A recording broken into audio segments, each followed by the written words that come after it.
Jiang Yan wakes up on a bus and realizes he got sent back to the exact day he awakened his profession. The problem is, Nanrong City only has 2.5 years left before it gets destroyed. 12 years ago, demon caves started appearing all over the world, and normal weapons became basically useless inside them. The only good news was that people near those caves could awaken professions and special abilities. So after years of fighting, humanity finally took control of the cave entrances. Now every 18-year-old graduate has to awaken, and combat or support classes are the dream. But Jiang Yan already knows his result.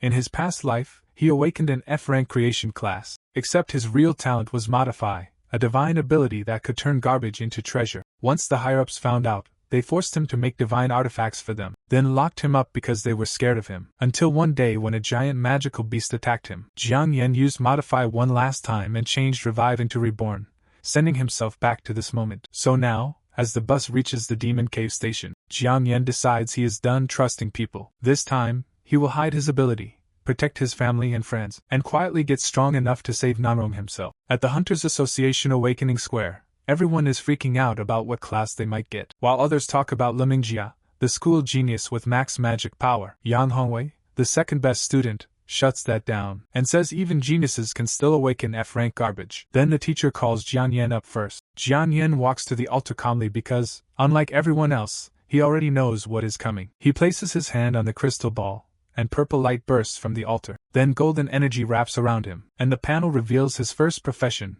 Repairer. Creation type F-rank. The teacher feels bad, the students start whispering. Yang Hongwei immediately laughs, saying karma finally caught up after Jiang Yan outperformed him for 3 years. Someone tries to say Repairer can still make money, but before they can finish, the crystal ball lights up again. The official panics because Jiang Yan has a dual profession, which is insanely rare and usually means genius-level talent. Another wave of energy explodes from the altar, and the second class appears, Farmer.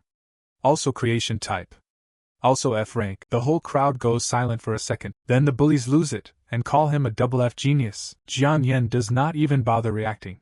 He just turns around and leaves. The class pities him for working so hard just to awaken 2 useless classes. But Jiang Yan knows the truth. His professions may look like the worst in the world, but his real power is still Modify. He can change the names of skills and items. Just like before, he can turn something weak into something completely broken. After modifying a farmer skill, it became Reborn, a healing ability. So while everyone looks at the awakening rankings, Jiang Yan is already thinking bigger. First place will be his soon, and this time, he will show everyone what an F-rank class can really do. In this life, he is becoming the strongest on his own. He heads straight to the novice training base, where newly awakened students farm weak monsters for experience. Breaking the record here gives points for the provincial tournament, which helps with university placement. So his plan is simple. Level up fast, smash the record, and get into the best university. The official checks his data and immediately pauses because, double F rank is not exactly inspiring. He asks if he is really planning to challenge the dungeon alone, and suggests forming a team, since F rank classes have it rough in there. But Jiang Yan is already locked in and just asks for the beginner gear. The officials assume he is struggling to accept reality, then hand him a basic sword. In his past life, that was all he got, but this time they also give him leather boots. The sword adds 5 attack, and the boots add 3 speed. It is technically a nice gesture, but our MC can still tell they are looking down on him. Before he enters, the official reminds him that he can call a night if things get dangerous. He thanks him, and steps inside. Once the doors close, he uses Modify on his equipment. The iron sword becomes a steel sword, and the leather boots become wind boots with way better stats. He could push them even further, but he decides not to go too crazy. But he remembers the surveillance from his last life, and that is how things went wrong before. The training ground has 3 parts: the basic area, the advanced area, and the boss area. To improve, he needs the advanced zone. But to break the record, he has to beat the boss, a boss-level battering rabbit. First, though, he runs into a bunch of adult battering rabbits, all level 1 monsters. To reach level 5, he needs to kill at least 100 of them. 1 rabbit charges. Then the whole horde comes rushing in like they took that personally. Our MC knows that once he hits level 5, he can move on to the Cyclone Wolf base. For normal novices, that place is a nightmare.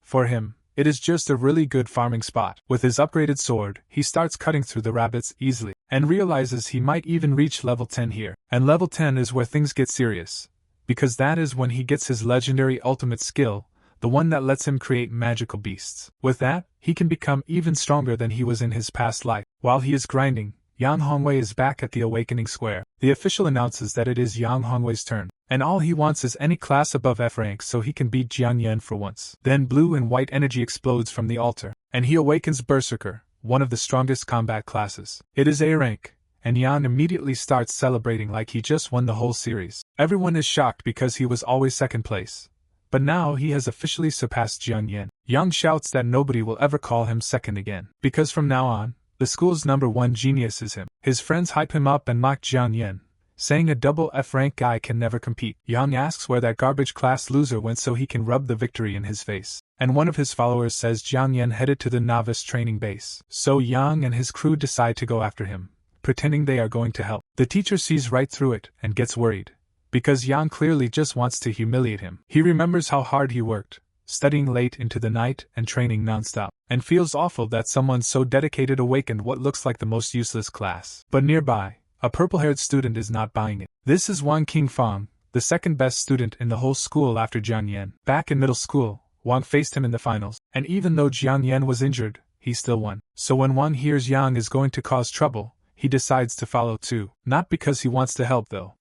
In his mind, the only person allowed to defeat and humiliate Jian Yan is him. Back in the dungeon, Jian Yan is exhausted after killing over 100 monsters. Only the Rabbit King is left, and beating it will clear the base and push him to level 5. The battering Rabbit King is a level 5 boss, while Jian Yan is still level 4 and worn down from the grind. The monster gets ready, then launches itself at him with a flame headbutt. A direct hit would end the fight, but Jian Yan was waiting for this exact move. Right as it attacks, he uses Modify, and changes flame headbutt into flame head detonation. The Rabbit King's head starts glowing, then it straight up explodes. With the boss defeated, he finally reaches level 5. Outside, the training base screen updates and shows that Jian Yan has broken the dungeon record. Everyone is shocked because the old record was 1 hour and 17 minutes. Yang refuses to believe it.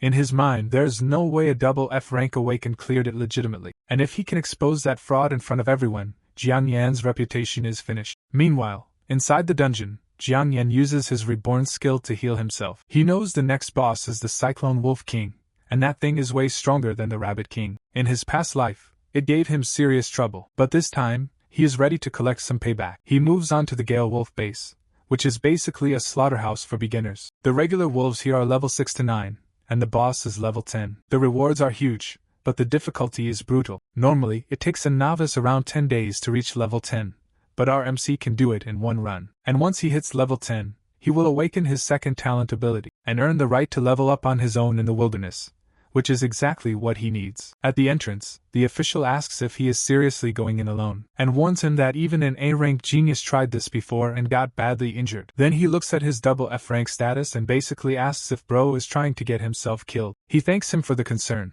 but his mind is made up. The official gets annoyed and says he will not stop him if he wants to learn the hard way. He ignores the attitude and steps inside. Right away, a pack of wolves rushes him. Instead of backing off, Jian Yan charges straight in. The official watches from a distance, calling him world-class garbage for being so reckless. But then he starts dropping wolves one after another, gaining 10 experience each time. The official is stunned because Jian Yan is fighting calmly without even using his talent abilities, and now he starts wondering if this double F-rank kid is actually a hidden genius. After a long fight, our MC is standing on a pile of wolf bodies. The official is completely speechless. He finally admits Jian Yan really is a genius, then leaves before Jian Yan comes out and embarrasses him even more. Our MC is almost level 9, but he knows he only survived because of Reborn. The skill heals him and brings him back, but it does not restore mana. These wolves are way stronger than the rabbits, but compared to his goal of changing the future, a little pain means nothing. With the normal wolves handled, it is time for the real fight. The Gale Wolf King appears with glowing green eyes, a level 10 boss with 2 skills. One boosts its speed, and the other fires ranged wind attacks. He realizes either skill has much room for safe modification, and forcing it could backfire. So when the Wolf King prepares to attack, he tears off his shirt, and decides to settle this like a man. Using his wind boots, he launches himself forward and takes the fight straight to the boss. Meanwhile, back at the battering rabbit base, a group of students gets rescued after nearly getting wiped out in the advanced area. The official scolds them for being reckless, but Yang Hongwei is only focused on one thing. He demands to know how Jian Yan cleared the dungeon, convinced that a double F-rank loser must have cheated. Then a new screen lights up, showing that Jian Yan also broke the Gale Wolf base record, cutting the old time down by half an hour. Yang just stares at it in disbelief. Instead of accepting it, he smiles and decides that since Jiang Yan is cheating, so he calls his friends and heads to the wolf base, acting like they are going to cheer him on. Inside the dungeon, Jiang Yan's sword is already buried in the dead Wolf King. With the boss defeated, he finally reaches level 10. He unlocks 2 new skills, durability from repairer and plant grafting from farmer. He immediately uses modify, turning plant grafting into universal grafting, a divine skill that lets him create beasts. This ability can combine genes from 2 species and create a brand new organism. And for Jiang Yan, reaching level 10 gives him a 100% chance of creating a superior being. Strong demonic beasts can gain even stronger racial abilities, and if he uses 2 A-rank beasts, he could even create a world-defying S-rank creature. With a Beast Tamer scroll, he can also form contracts and gain loyal battle pets. Jiang Yan remembers his past life, where powerful people forced him to hand over everything he created. But this time, every bit of that power belongs to him alone. He lets out a breath and figures that was a pretty solid harvest, so it is time to leave the dungeon. He even finds a magic crystal, which is a rare monster drop. But anything found inside the base belongs to the association, so he cannot keep it. Now that he is level 10, he can finally enter the wilderness, and out there, whatever he finds is his. The only problem is his current injury. It is not fatal, so Reborn will not activate on its own, and going to the hospital would cost money he absolutely does not have. For a second, he considers taking himself out just enough to trigger Reborn, but doing that in front of the base knights would be way too suspicious. So he decides to find a quiet spot and handle it discreetly. But when he leaves the base, he runs straight into a huge crowd. At first, he has no idea why so many people are gathered there, until someone points him out as the novice who broke the record. That is when he realizes all these veterans came because of him. Great timing, honestly, because now there's no way he can use Reborn without exposing himself, and his injuries are only getting worse. Then, out of nowhere, a young woman covered in golden light appears, and a massive angel with wings manifests behind her. Everyone immediately recognizes the class, Sacred Angel, an S-rank support class. The girl is Yao Kursen from the prestigious Yao family, and the crowd is stunned that someone like her is even here. For Jiang Yan though, this is perfect timing. She walks up with concern, and her healing aura helps his injuries recover. Jiang Yan thanks her and says if her equipment ever breaks, he will repair it for her as payment. Yao Kursen smiles and says she will count on him when that happens. Of course, the peaceful moment lasts about 2 seconds before Yang Hongwei shows up with his friends and starts calling Jiang Yan a cheating dog. Yang claims there is no way a double F-rank awakened could break the record without cheating. People start whispering because, to them, F-rank classes should have no combat power. Yang says Jiang Yan must have used expensive equipment, but someone points out that Jiang Yan is famously broke and could never afford that. So Yang switches the accusation and says he must have scammed the school for financial aid. Jiang Yan asks if Yang seriously wants him to prove he did not cheat. Yang challenges him to a fight with no equipment, saying if Jiang Yan wins, that proves the record was real. Yao Kursen warns him not to take the bait because he does not owe these people anything. He thanks her, but accepts anyway. He knows if he does not deal with Yang now, the guy will keep causing problems later. Yang laughs because, in his mind, he just challenged an A-rank berserker with double F-rank trash classes. Red aura wraps around him as he threatens to beat Jiang Yan down and expose his so-called mask. The two face off in the middle of the crowd ready to begin the battle. Yang thinks his class advantage means this fight is already over, but Jiang Yan knows better. He makes it clear that real strength does not come from a class alone. Yang powers up with his berserker aura and gets ready to charge. Yao Kexing watches anxiously because an A-rank combat class against an F-rank utility class is unfair. But Jiang Yan does not care. Either way, all he needs to do is defeat him. He takes off his boots, puts away his sword, and makes sure everyone can see he is not using any equipment. Yang rushes in, screaming that this is where he finally goes down. But Jiang Yan dodges his punch like it was nothing, so he throws a whole storm of punches, saying there is no way Jiang Yan can avoid them all. Except Jiang Yan does exactly that. He slips past every hit. He admits that Berserker is definitely a strong class, but attacks only matter if they actually land. Before Yang can react, Jiang Yan lands one clean punch to his stomach. Yang spits and collapses, completely humiliated. Friends rush to help him, shocked by the humiliating defeat. RMC down at him and says it seems he is the better man after all. The crowd is stunned because they just watched an F-rank utility class beat an A-rank berserker with no equipment. He says the matter is settled and gets ready to leave. Now he needs proper gear before going into the wilderness. With Modify, good equipment is not the problem. The problem is that he returned the base gear, and he barely has any money to buy even the cheapest items. Then he suddenly senses someone coming from behind. He turns and catches the attacker's wrist before the hit can land. Smiling, he tells him to try again if he wants. The attacker is Wang Qingfang, his rival of 3 years. Wang praises his strength before tossing him a soda. RMC asks if he watched the fight, and Wang says yes. To him, Jiang Yan is his only real rival, while trash like Yang does not count. Jiang Yan casually says he was not even using his full strength. Then we see their first match back in middle school. In that fight, Wang gave up before the fight even truly started. Since then, he has forfeited every match against Jiang Yan each year. Jiang Yan asks if Wang has just been letting him win first-place scholarship money. Wang laughs and says that was not it. He was just intimidated by Jiang Yan's fierce eyes. He asks if he will also give up if they meet in the national tournament, but Wang says no way.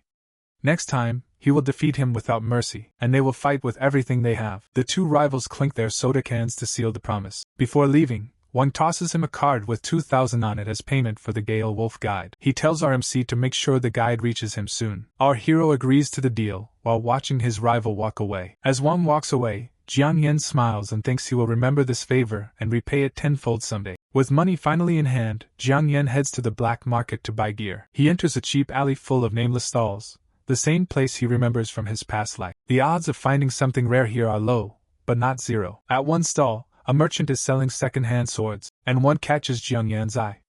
It is a level 100 demonic meter blade, but the seller wants 18,000 for it, which is way too much. Jiang Yan acts like he is interested in another sword instead, a common level 10 blue steel sword with 65% durability. Then he offers a deal. He will repair the demonic blade in exchange for the blue steel sword. The merchant doubts he can actually fix it, but Jiang Yan tells him to stop doubting and let him try, because from the start, his real target was never the demonic blade. It was the blue steel sword, and with his ability, that ordinary weapon can become something legendary.